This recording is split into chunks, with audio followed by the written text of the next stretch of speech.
Pemirsa, kembali kita ketemu di Karni Ilyas Club. Siang ini saya kedatangan dua orang tamu, yaitu pakar dari apa yang jadi persoalan masyarakat sekarang ini, yaitu COVID-19, vaksin, dan ada lagi fenomena vaksinnya Dr. Terawan. Jadi hari ini kami ingin dapat balance dari wawancara kami minggu lalu dengan Dr. Siti Fadila Supari yang mengatakan nggak ada dalam sejarah dunia pandemi itu bisa dilawan dengan vaksin. Harusnya yang dicari itu obat, bukan vaksin. Dan dia tidak percaya sama semua vaksin yang ada. Kemudian akhirnya dia pilih metodologi Dr. Terawan. Karena itu bagi dia bukan vaksin, tapi obat. Dan itu diambil dari daerah pasien sendiri. Jadi personal. DND atau apa istilahnya dendrit. Sel dendrit. Jadi saya ingin dapat pengetahuan tentang ini dari dua orang dokter yang sangat berpengalaman. Ibu Erlina Burhan, ini dokter di Rumah Sakit Persahabatan, spesialis paru-paru. Karena itu dia ada gambar orang cerutu, dia marah aja lihat tadi. Ada dokter Nazar. Beliau ini pakar lagi, dan pakar yang vokal di ID dan bahkan mengalami vokal ketua umumnya. Lewat. Saya ingin dapat dari Dr. Nazar dulu, gimana pendapat Ibu Siti Fadila itu? Iya, bismillahirrahmanirrahim. Assalamualaikum warahmatullahi wabarakatuh. Terima kasih, Ngku Datuk. Saya buka masker. Boleh. Kalau lagi bicara. Yang penting saya juga, walaupun bawahnya banyak. Bawa dua tapi. Iya. Saya tidak banyak yang akan, kalau boleh, mengomentari. Sebelumnya saya mohon izin ke senior saya, Ibu Siti Fadila. Yang pertama itu tentang bahwa tidak meyakini pandemi itu hilang dengan vaksin. Itu saya setengah setuju itu. Oh, setengah setuju. Setengah setuju.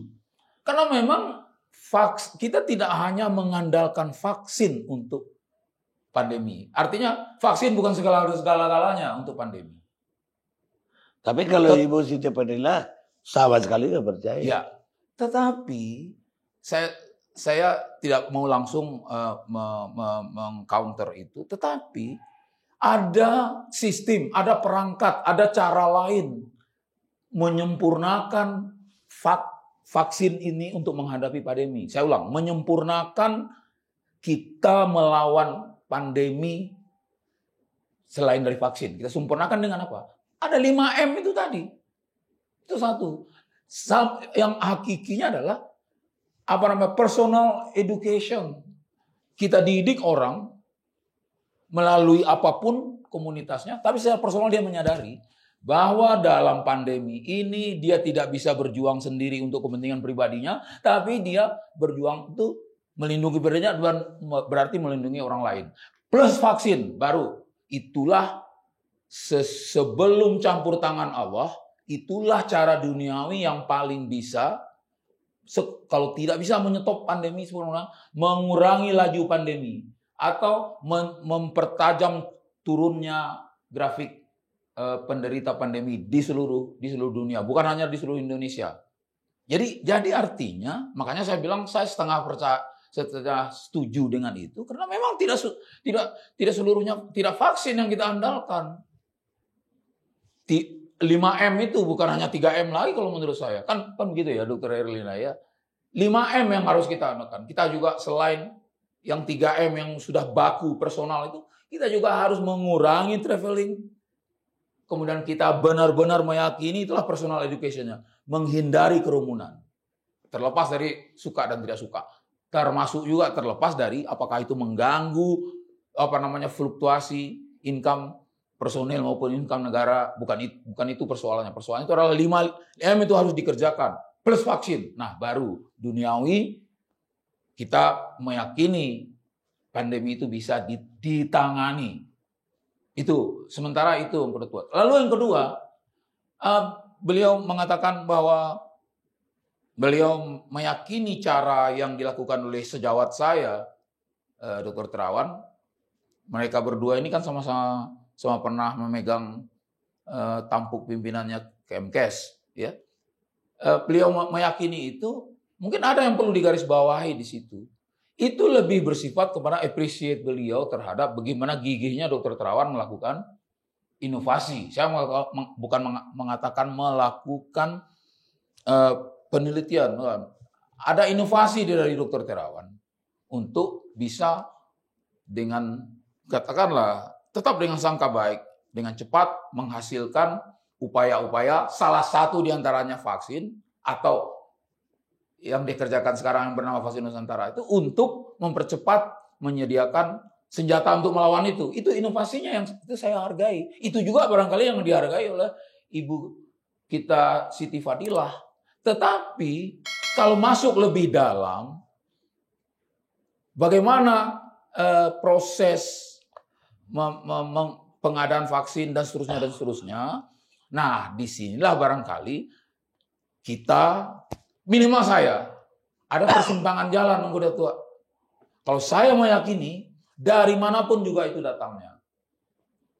Namun sejak dari nol, proses itu harus mengikuti kaidah-kaidah keilmuan. Kita bicara duniawi, yang bisa menjadi patokan itu yang tertinggi itu adalah keilmuan.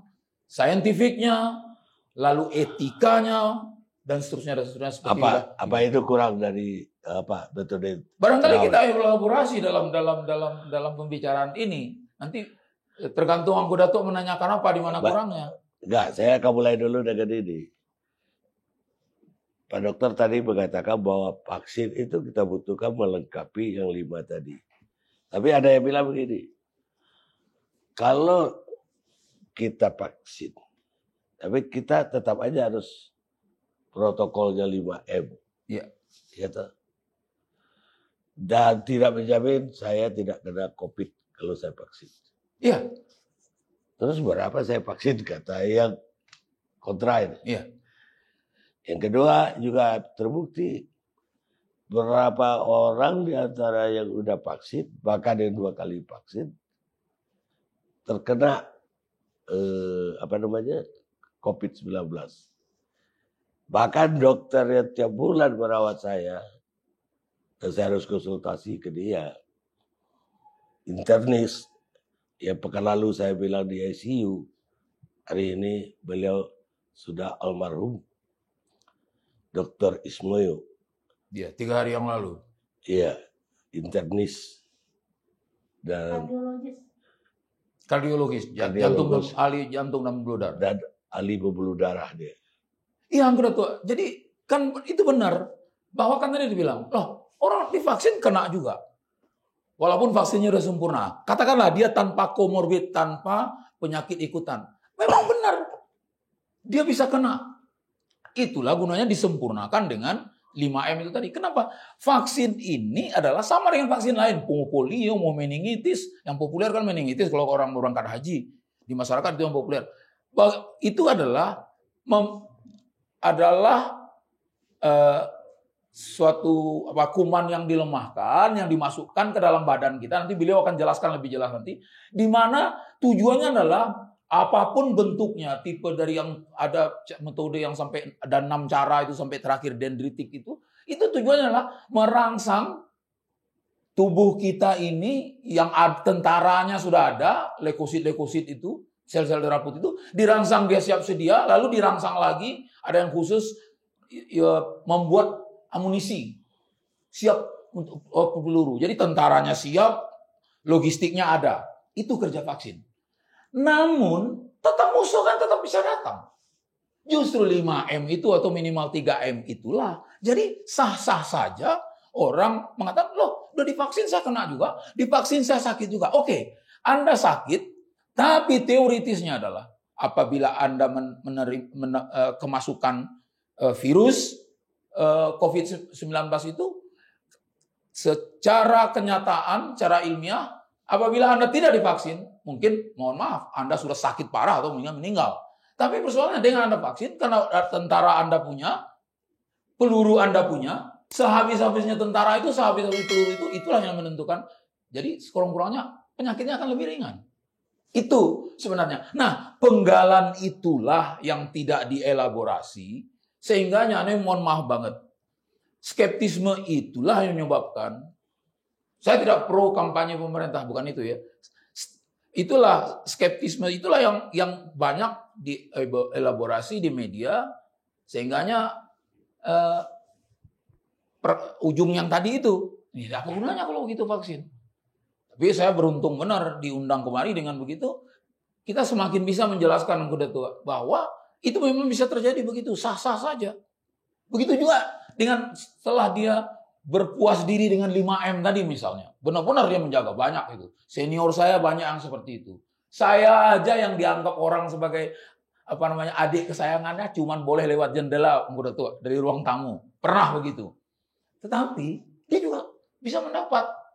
Kenapa? Ya karena 5M itu sendiri sebenarnya tidak juga cukup mumpuni. Tapi dalam masalah sekarang ini itulah yang paling bisa kita kerjakan untuk menapis kemungkinan dia virus itu sampai sekurang-kurangnya jumlahnya berkurang. Jadi itu ada istilah ini, beliau ini yang paling piawai itu. Seperti ini fenomena dari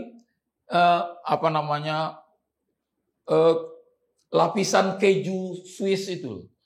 Banyak lubang-lubang, tapi kita pasang tuh. Semua sekat itu lubangnya banyak. Kita pasang 10 sekat. Ya walaupun lubangnya banyak, tapi makin sulit kan si virus ini menumbuh. Itulah sebenarnya. Sementara itu, Tua. Baik, Pak Dr. Dazan. Ibu Erlida gimana pendapat? Ya, terima kasih. Barangkali saya mulai dengan menyampaikan bahwa COVID ini adalah suatu hal yang baru buat kita. Penyakitnya baru, virusnya juga baru dikenal di awal tahun 2020. Ya, banyak sekali, dinamis sekali situasinya. Tiba-tiba dia bisa bermutasi, berubah, dan kita sekarang ini saintis dan banyak pihak berusaha sebetulnya yang utama memang mencari obatnya. Tetapi karena penyakitnya baru dan membuat obat dan mencari obat yang tepat itu juga butuh waktu. Jadi bahkan berpuluh-puluh tahun untuk menemukan sesuatu obat. Itu yang perlu kita ingat. Demikian juga sebetulnya dalam situasi normal, membuat vaksin juga begitu, butuh waktu yang lama. Lalu mungkin ingat, para pemenang Nobel, ada nggak yang muda? Tua, kan karena mereka terus bekerja, membuat sesuatu, menciptakan sesuatu butuh waktu yang lama. Jadi memang intinya untuk, tadi saya menyampaikan membuat obat itu lama, membuat vaksin juga lama, akan tetapi ternyata dengan segala upaya yang masif dari para ilmuwan dan pemanfaatan teknologi dan juga perusahaan farmasi, ternyata ada beberapa vaksin yang bisa diciptakan. Tapi tentu saja kita harus mengerti juga vaksin-vaksin ini efekasinya seperti apa. Tadi Bang Kani mengatakan ada kenalan yang sudah divaksin tapi masih bisa terinfeksi. Jadi saya ingin menerangkan tentang efikasi dari vaksin. Ya, jadi sekarang ada vaksin yang banyak sekali, ada 200-an vaksin yang masih dalam penelitian.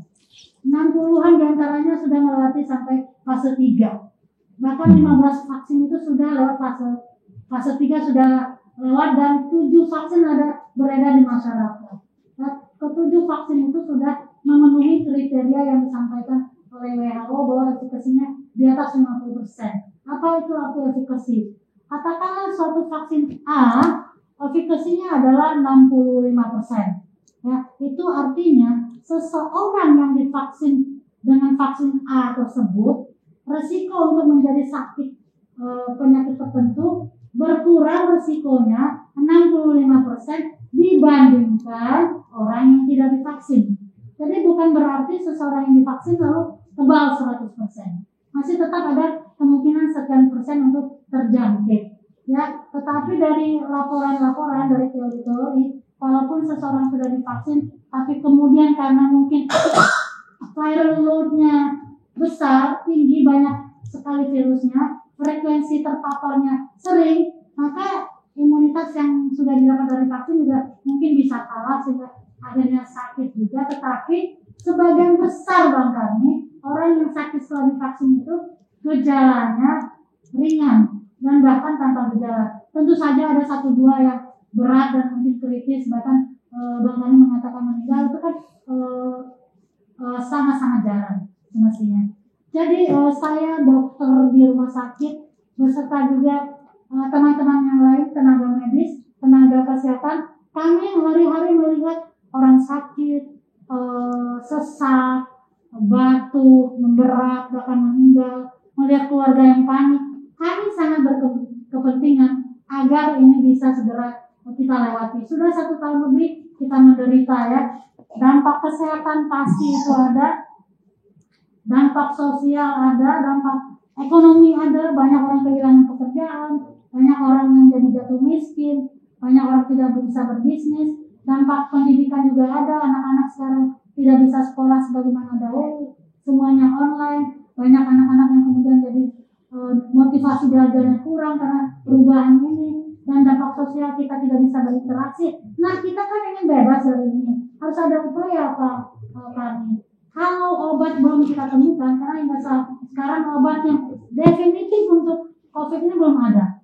Obat-obat yang sekarang kita berikan umumnya adalah untuk gejala dan obat-obat antivirus yang dipakai berdasarkan pengalaman. Dan itu pun juga jenisnya terbatas. Tapi itu adalah salah satu upaya sambil menunggu obat yang definitif. Dan vaksin adalah salah satu dari upaya pencegahan tersebut.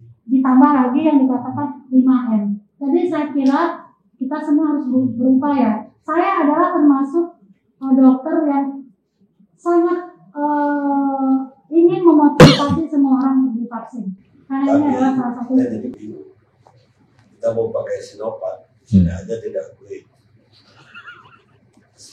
Kita ke Mekah sekarang vaksin dengan sertifikat vaksin yang ditolak itu Sinovac.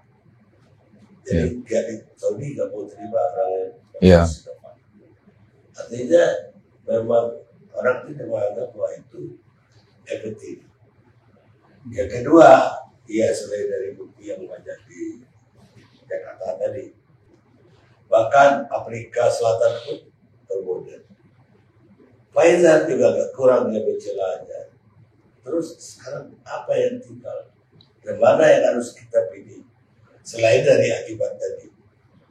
Saya mengatakan bahwa bukan hanya artinya orang itu tidak steril, tapi dia dari vaksin yang kena. Yang namanya dokter saya itu, kalau kita datang ke kliniknya, saya baru boleh masuk kalau pasiennya sebulan dan 2. Jadi dia hanya terima 1 orang setiap. Memang itu sebetulnya harusnya seperti itu. Ya, dan tidak hanya itu, Bu. Dia pakai kayak ibu itu, pakai facial lagi, dan udah divaksin. Kurang apa lagi? Jangan-jangan lebih dari 5M yang udah dia lakukan lagi. Dan udah divaksin. Tuh akhirnya meninggal gara-gara COVID-19. Jadi memang goyah kepercayaan terhadap vaksin. Jangan begitu Pak Warni, jangan sampai goyah kepercayaan terhadap vaksin. Jadi memang jumlah vaksin ini masih terbatas, dan karena menurut saya vaksin ini memang membantu, ya kita tidak usah terlalu memilih-milih. Kalau ada pilihan silakan, tapi kan kita nggak ada pilihan, kita cuma punya 2 jenis vaksin sekarang di Indonesia. Dan itu efikasinya dikatakan sudah melewati rekomendasi WHO. Sinovac efikasinya 65%, AstraZeneca 62%. Sementara rekomendasi WHO cukup 50, di atas 50% itu sudah bisa dipakai. Ya, jadi, tapi bagaimana Bu? Kalau yang punya vaksin Republik Rakyat Cina tidak percaya sama Sinovac dan tidak menggunakan itu untuk rakyatnya. Bagaimana kita memakainya? Ya, mungkin saya bisa menambahin begini. Atau belum selesai? Enggak, silakan. Kalau masih enggak, kalau rentetan yang tadi mau dijelaskan belum selesai, selesaikan dulu. Iya, boleh. Iya. Jadi kan memang aplikasi dari vaksin itu banyak faktor yang mempengaruhi, Bang Karni. Ada faktor lingkungan, ada faktor vaksinnya sendiri, ada faktor manusianya. Makanya vaksin Sinovac itu, ini saya bicara Sinovac karena Sinovac yang lagi ada dan juga Astra ya, bukan saya orangnya Sinovac, bukan ya. Karena kan Bang Karni menyebutkan Sinovac.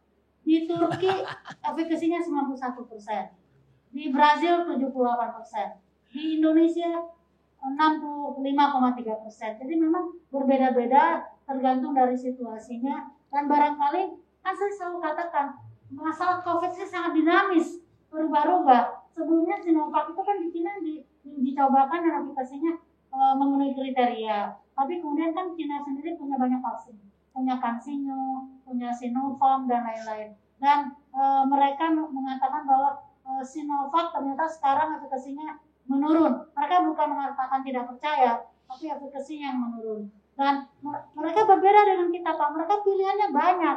Mereka memproduksi sendiri. Jadi kalau pilihannya banyak, produksi sendiri, kita bisa bilang, saya nggak mau pakai A, saya mau pakai yang B yang lebih bagus, lebih tinggi efikasinya. Ya boleh-boleh saja. Ya, tapi bukan hanya yang terkena, Bu. Banyak orang yang udah divaksin, kan dia tes lagi, CT atau imunitasnya. Itu nggak perlu, Bang Karni, itu bikin bingung. Serologi kan yang diperiksa antibody. Ya, jadi bahkan di Amerika pun CDC dan dari ID juga saya anggota tim advokasi vaksin ID, kita sudah mengatakan bahwa pemeriksaan antibody sebelum vaksin maupun sesudah vaksin itu tidak diperlukan. Kenapa? Karena pertama, kalau sebelum vaksin ya, antibody yang kalaupun terdeteksi itu akan hilang atau berkurang sesuai dengan waktu. Jadi berapapun tetap kita perlu divaksin. Jadi nggak penting kan sebelumnya. Demikian juga sesudahnya. Sesudahnya nggak perlu juga diperiksa antibody. Kenapa? Hingga saat ini pemeriksaan antibody itu sebenarnya tidak menggambarkan proteksi yang didapat tubuh yang sebenarnya. Karena alat-alat deteksi itu belum tentu bisa mendeteksi titer antibody yang ada. Yang diperlukan neutralizing antibody itu tidak ada di lab komersial atau lab medis yang saat ini ada. Biasanya alat-alat itu yang untuk memeriksa antibody yang memang standar itu adalah di lab-lab yang sophisticated, laboratorium yang canggih yang biasanya dipakai untuk riset, bukan laboratorium yang ada saat ini. Jadi sesungguhnya WHO pun belum merekomendasikan pemeriksaan antibody ini pasca vaksin karena tidak menggambarkan proteksi yang sesungguhnya. Tetapi Pak Karni, nah lagi-lagi ini saya bicara Sinovac karena fase 3-nya kan dilakukan di Indonesia. Prof. Kusnandi itu sudah mengumumkan dari relawan 1.600 relawan di Bandung, bulan Maret yang lalu mereka itu tepat 6 bulan sudah divaksin. Diperiksa antibodinya, 90% masih serokonversi, jadi masih ada antibodinya setelah 6 bulan. Nah, jadi ini orang sudah melakukan penelitian dengan kaidah yang benar, kita ikuti saja. Nggak usah juga diharuskan semua orang periksa antibodi. Nanti kalau alatnya tidak bisa mendeteksi, panik, ya kan? Atau ketemunya rendah padahal itu belum masanya terbentuk, karena waktu juga memberikan perbedaan dari kadar antibodi yang diperiksa bahkan. Jadi tapi kalau memang hanya karena curiosity, punya uangnya, bolehlah periksa, tapi jangan panik juga. Baik. Tapi secara umum sebetulnya tidak perlu diperiksa. Baik, kalau begitu saya sudah dengar pendapat Pak Dr. Nazar. Pendapat Ibu sendiri tentang hasil penelitian Pak Dr. Terawan bagaimana?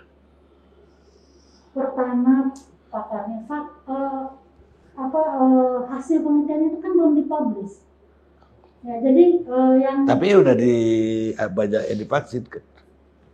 ya itu bukan penelitian kan. Kalau penelitian itu kan mesti ya seperti fase 1 itu kan dapat izin dari Badan POM, tapi Badan POM itu kalau memberikan persetujuan uji klinis pada suatu obat atau vaksin, mereka harus mendampingi, melakukan monitoring, supervisi, pendampingan, karena harus memenuhi kaidah-kaidah penelitian yang baik, harus good clinical practice dipenuhi, ada good laboratory practice, good manufacture practice, dan itu Badan POM sangat rinci. Saya percaya kepada Badan POM karena saya juga peneliti Bang Karni, dan saya tuh didatangi juga oleh Badan POM, dicek semuanya, mereka sangat teliti. Dan kalau ada yang ketidaksesuaian, mereka biasanya memberikan catatan dan minta kita melakukan koreksi. Jadi saya kira kalau pada fase 1 ada ditemukan kekurangan-kekurangan, kalau mau lanjut ke fase 2 diperbaiki saja dulu. Jadi nggak usah dibesar-besarkan, dibuat seperti perseteruan. Ini suatu proses yang rutin kok, yang wajar begitu ya. Ya, tapi kan yang terjadi sekarang uji klinisnya pun kan dihentikan oleh POM. Dihentikan, diminta diperbaiki. Kalau sudah diperbaiki, iya, tapi nggak boleh dilanjutkan. Ya, ini sama Pak Bakar, ini sederhana aja. Kalau seseorang ingin masuk perguruan tinggi kan harus lewat SD, SMP, SMA kan. Kalau nggak lulus SMA nggak bisa kuliah kan, itu sama juga. Kalau fase uji klinisnya belum dikatakan memenuhi syarat, nggak bisa uji klinis fase 2, diperbaiki saja. Jadi kalau ini sederhananya, ada anak matematiknya nilai 3, agamanya nilai 4, bahasa Indonesia nilai 4, dikatakan oleh kelas nggak naik kelas gitu. Ya nggak usah protes-protes, ya tinggal ulang aja kelas, nanti juga naik kalau memenuhi kriteria. Sama juga dengan fase-fase ini, kalau sudah memenuhi kriteria dikatakan lulus ya naik, akan diberikan izin untuk fase 2. Itu kan aturannya. Jadi kasarnya Ibu setuju buat terawan belum lulus dari enggak, kita nggak ngomong kasarnya atau lembutnya ya. Saya hanya ingin menyampaikan bahwa kita ikut saja sama aturan. Karena aturan ini sifatnya global Pak, universal. Ini harus diikuti. Apa tujuannya? Tujuannya adalah patient safety. Tujuannya untuk keselamatan pasien. Jadi kalau kami dokter bekerja itu kan untuk patient safety. Kalau nggak ada aturan, tabrak sana sini, bagaimana keselamatan pasien? Jadi ini masalah sederhana saja sebetulnya Bang Kabi. Jadi apa nasihat Ibu untuk orang-orang yang selebriti yang ya bayangin Jenderal Gatot udah disuntik, Abu Rizal Bakri udah disuntik, bahkan anggota-anggota DPR antri, sekarang antri Ibu yang mau disuntik oleh Dr. Terawan. Padahal tadi Ibu bilang kelas 1-nya nggak lulus deh, belum boleh ke kelas 2. Tapi ini toko-toko udah pada datang untuk disuntik. Ya, sebetulnya vaksin yang dikatakan vaksin Nusantara itu kan belum eksis ya. Itu kan masih dalam proses. Dan juga saya dengar para tokoh itu, selebriti, para jenderal, para anggota DPR baru diambil darah kok. Darahnya kemudian akan diolah, dipisahkan, lalu nanti diberi antigen, diberi macam-macam untuk kemudian setelah 8 hari disuntikan kembali. Tapi udah ada yang disuntikan. Iya. Abu Rizal Bakri udah disuntikan lagi. Iya. Itu kan pilihan. Makanya saya senang sekali ada podcast ini agar supaya juga masyarakat, mereka itu kan masyarakat ya. Masyarakat itu juga tahu suatu proses. Jadi saya melihatnya seperti nasionalisme, seolah-olah ini kalau kita ikut ini patriot bangsa, nasionalisme, tapi ingat loh keselamatan, ingat patient safety, ingat prosedur gitu. Baik. Pak Nazar mungkin ada yang mau ditambahkan. Saya sebelum tadi ada perkara bingung nanti itu perkara bingung itu perlu juga kita adukan. Tapi yang satu yang seperti tadi itu kuda tua sedikit saya tambahkan. Memang yang menjadi standar itu singkatnya kan memang kebenaran ilmiah. Itu yang dikehendaki oleh Badan POM. Kebenaran ilmiah. Banyak cara untuk menempuh ini, tapi yang jelas SOP-nya kebenaran ilmiahnya itu, dari mulai etika penelitiannya, kemudian prosedurnya dan tahap-tahapnya itu mau dan bukan pakai mau tidak mau harus diikuti, tidak. Harus diikuti. Ini persoalan. Nah, pada VN ini, pada virus vaksin Nusantara ini, yang saya boleh kita berhalus-halus sedikit, boleh, kenapa enggak? Ya kan? Berarti kalau kita perhalus, pertanggungjawaban fase pertama itu yang oleh kan setiap fase kan dievaluasi. Itu yang nggak bisa, tidak match dengan SOP baku internasional. Kan gitu ya. Sehingganya fase 2 enggak. Tetapi itu bukan berarti seluruh penelitian itu di-stop, kan enggak berarti begitu. Enggak, ya pertama itu enggak disuruh perbaiki. Jadi dengan begitu, dengan demikian, yang diminta apa?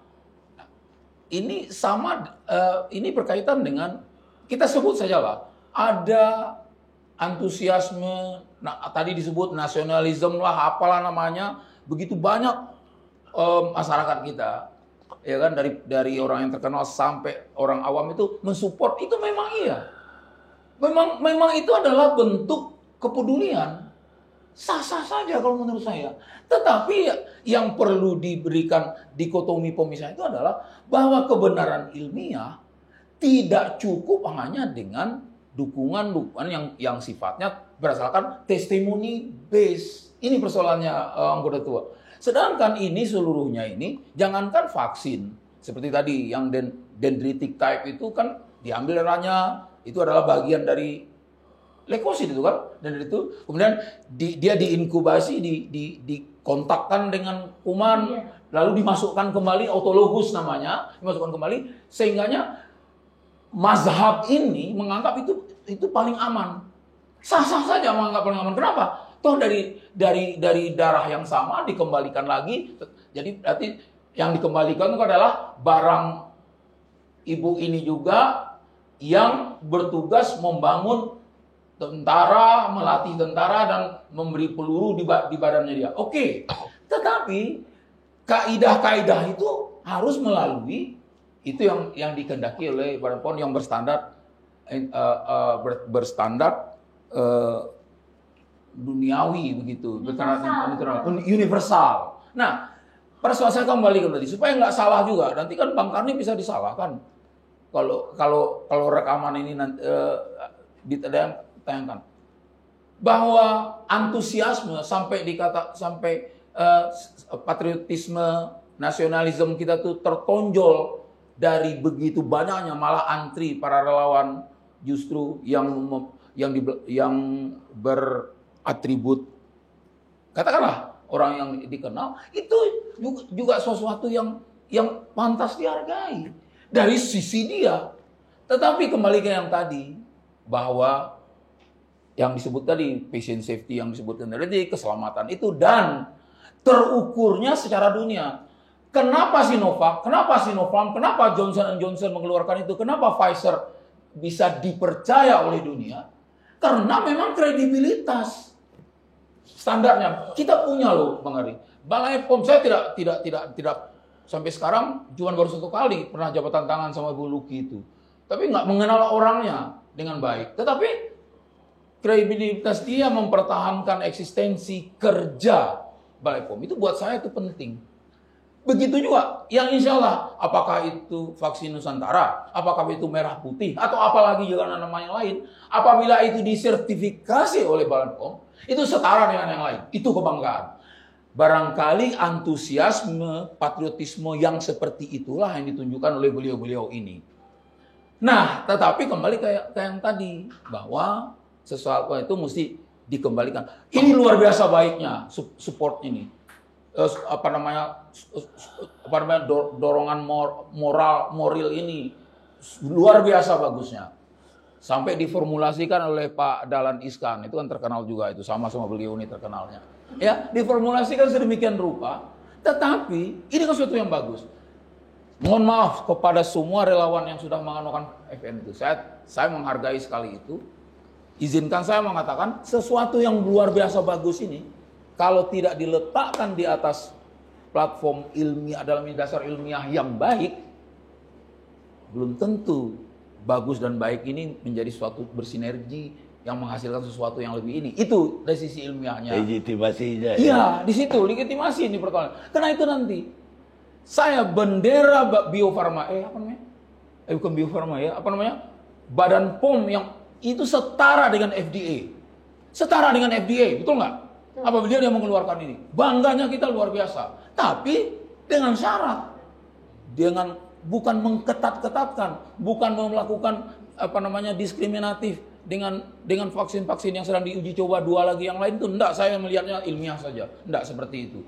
Ya, tetapi memang dia menerapkan standar yang insya Allah nanti kalau ini goal sampai fase 3, nah kita bisa angkat kepala dengan kepunyaannya si Donald Trump itu, sekarang bukan Donald Trump lagi, Joe Biden, FDA. Kita bisa angkat kepala, kami punya.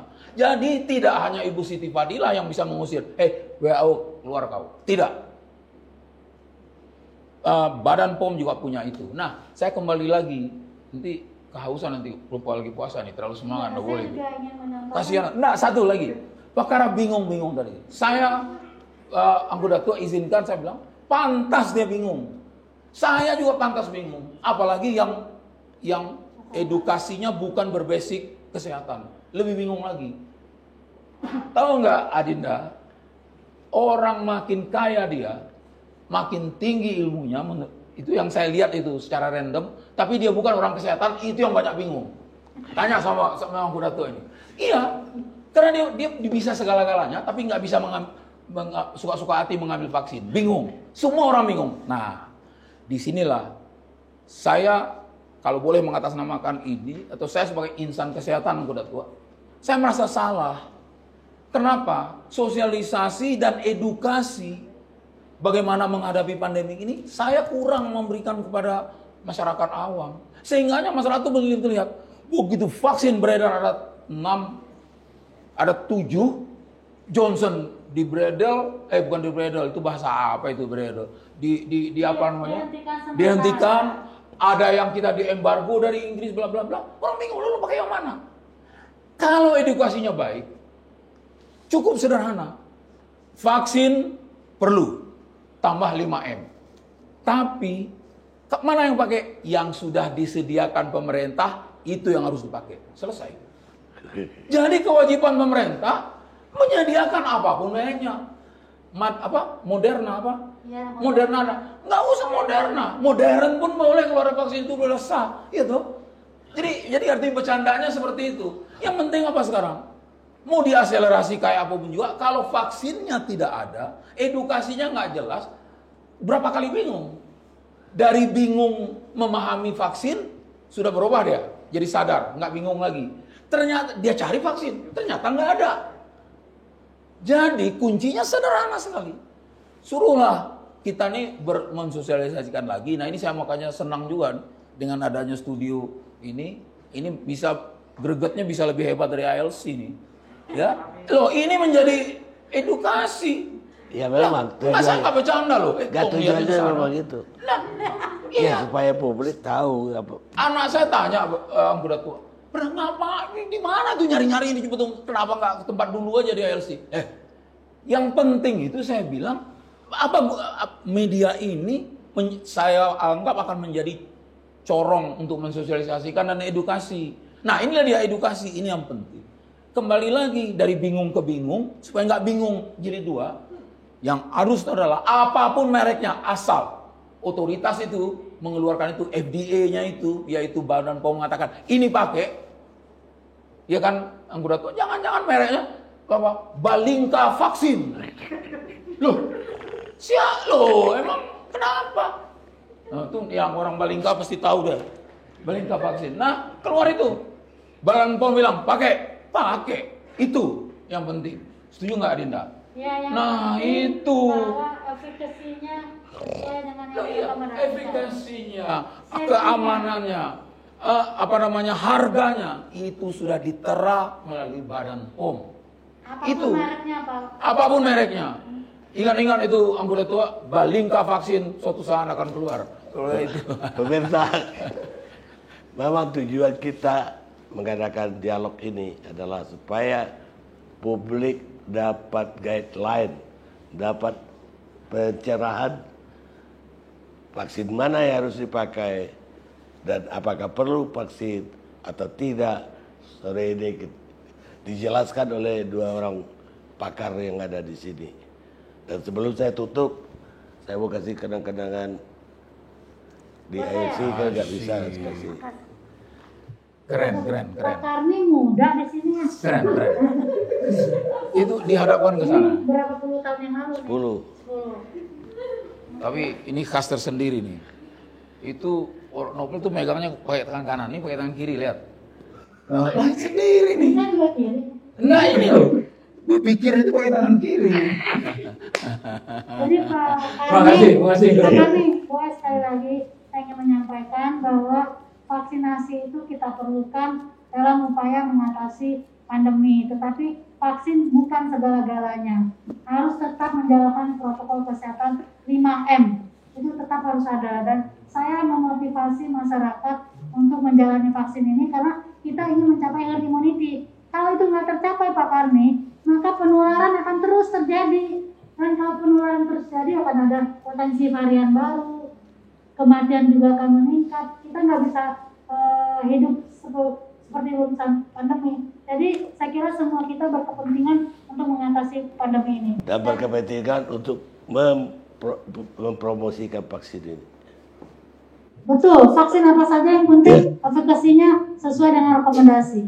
Baik pemirsa, itulah obrolan kami sore ini dan pesannya saya kira udah cukup lengkap. Dan terakhir kita ketemu Karni Ilyas Club yang akan datang.